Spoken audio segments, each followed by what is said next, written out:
They're building a national digital ID and calling it Child Safety. By Conservative Ladies of America. If you've been following our reporting on AI legislation, you already know the playbook.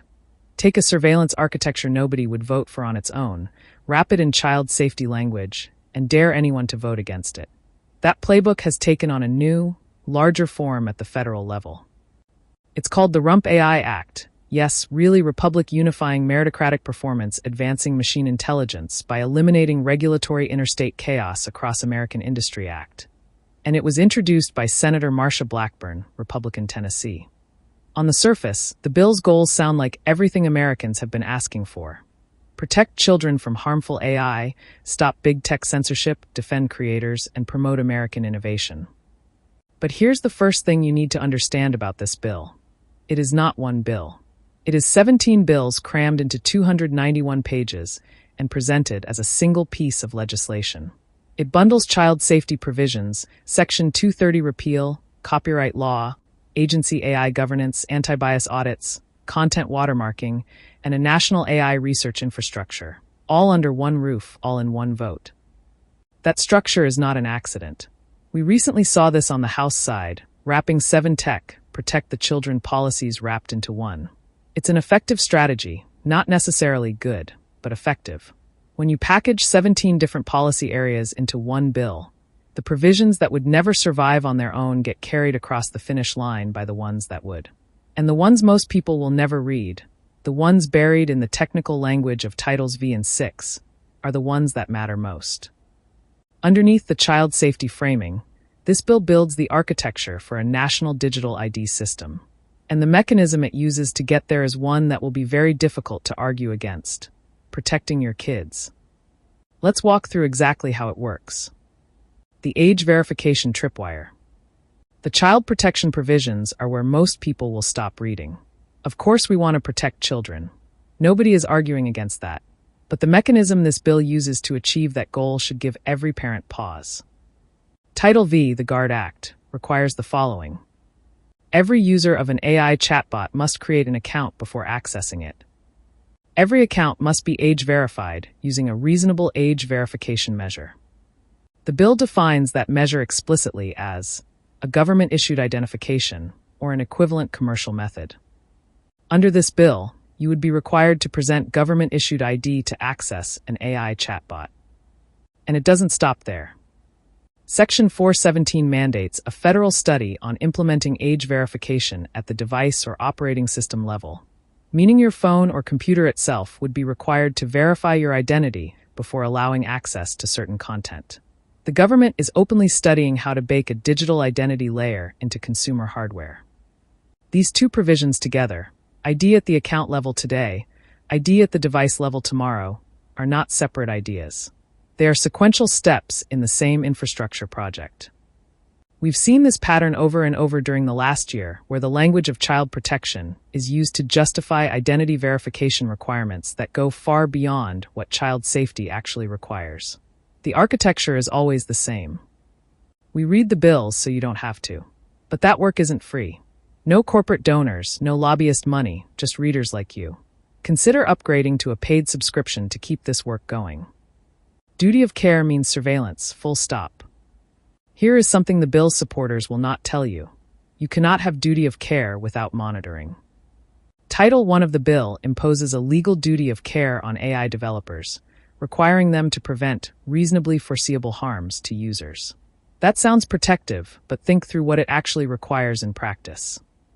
If a platform is legally liable for harms to users, they must be able to demonstrate in court that they were watching for those harms, flagging them, and intervening. Duty of care is not a passive standard. It is an active surveillance obligation dressed up in the language of responsibility. The chain reaction looks like this. The bill imposes duty of care on platforms. Platforms must monitor user interactions to demonstrate compliance.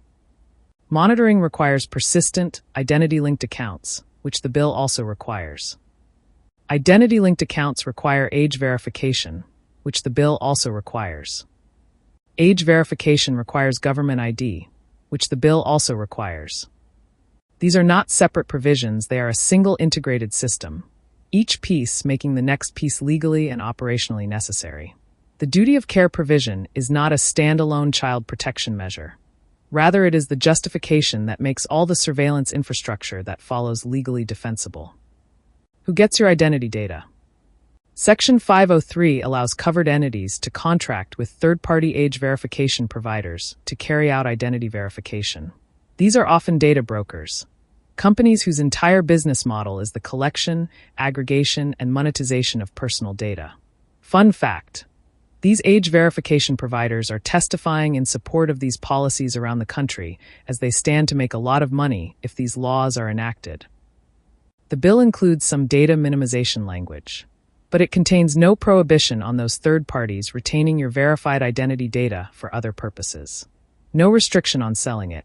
No hard limit on how long they can keep it. Here is what the pipeline looks like in practice. You want to use an AI chatbot. You are required to create an account. That account requires age verification. The company outsources verification to a third-party data broker. The data broker now has your government-verified identity linked to your AI usage. Nothing in this bill prevents them from selling that data. That is not a hypothetical. That is the very pipeline this bill creates and leaves unguarded. The government gets a copy too. Title VI, Section 602 requires every covered AI developer to hand over to the Department of Energy, on request, the following: the underlying source code of their AI system, all data used to train the system, model weights and adjustable parameters, the interface engine and implementation details, detailed information about training methodology and architecture. Noncompliance bars the company from deploying their AI in interstate commerce. The fine for violations is $1 million per day. The federal government can demand the complete technical blueprint of any major AI system without a warrant, without individualized suspicion, as a routine condition of operating. Constitutional attorneys will note that source code has been recognized as protected speech, and compelling its handover without a warrant raises serious First, Fourth, and Fifth Amendment concerns. But the constitutional problems don't make the political problem disappear. This is the government inserting itself into the internals of every major AI platform in America. The FTC gets the keys to the kingdom.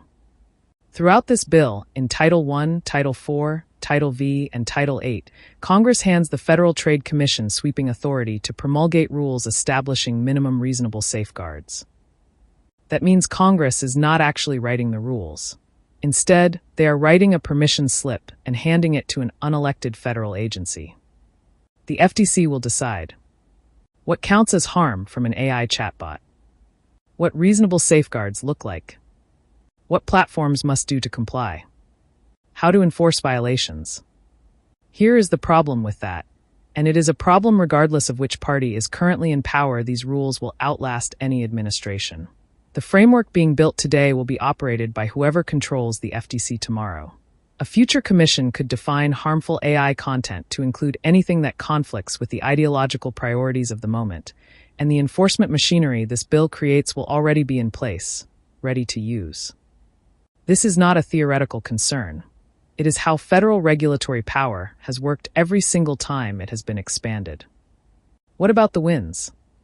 You may have seen this bill promoted in conservative circles as a package of wins. Section 230 repeal, anti-DI language, anti-censorship provisions. It is worth looking at each of those claims carefully. Section 230 repeal is something conservatives have demanded for years as a way to hold big tech accountable for censorship. But full repeal removes both of Section 230's protections, including the one that shields platforms from liability for content posted by users. Without that shield, every platform hosting user-generated content becomes a litigation target. The platforms with the legal teams and resources to absorb that exposure are the large ones. The platforms that cannot are the small Christian and conservative alternatives that your community has been building. Full repeal may silence the little guys while big tech's legal armies manage just fine. The anti-bias and anti-DI language in Title VIII and Title XVI sounds like a meaningful commitment to ideological neutrality in AI. But bias audits are only as neutral as the people conducting them. Anti-DI procurement rules are only as meaningful as the administration enforcing them.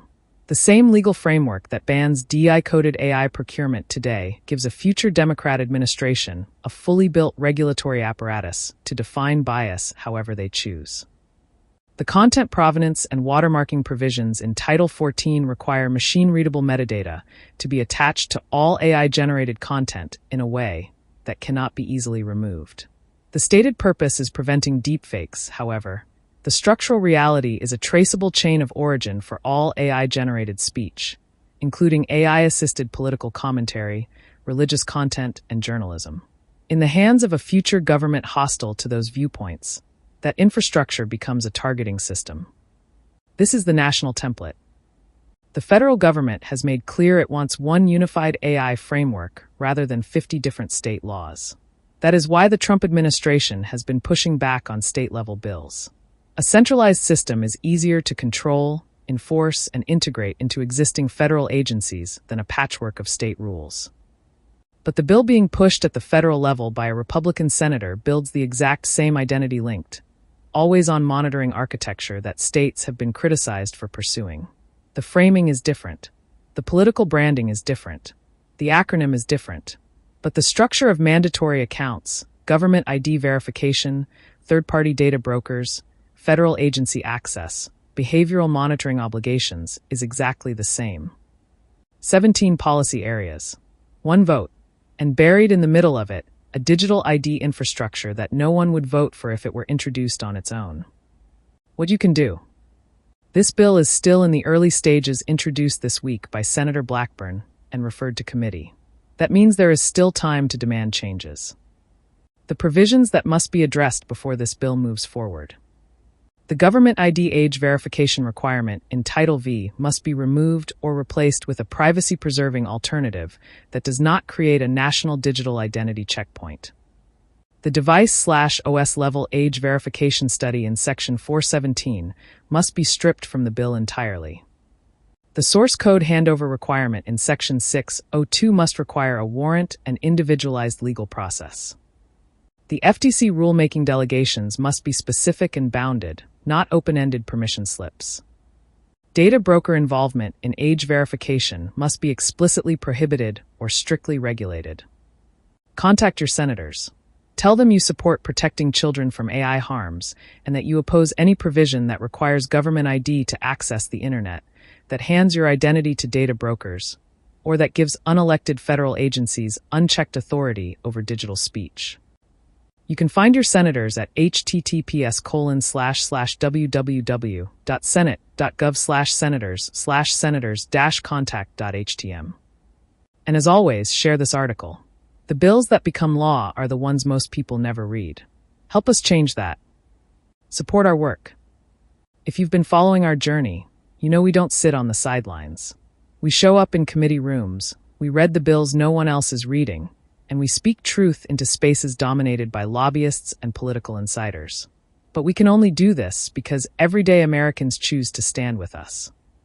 Conservative Ladies has no corporate backers or deep-pocket donors, just citizens and families who care about protecting children and preserving our freedoms.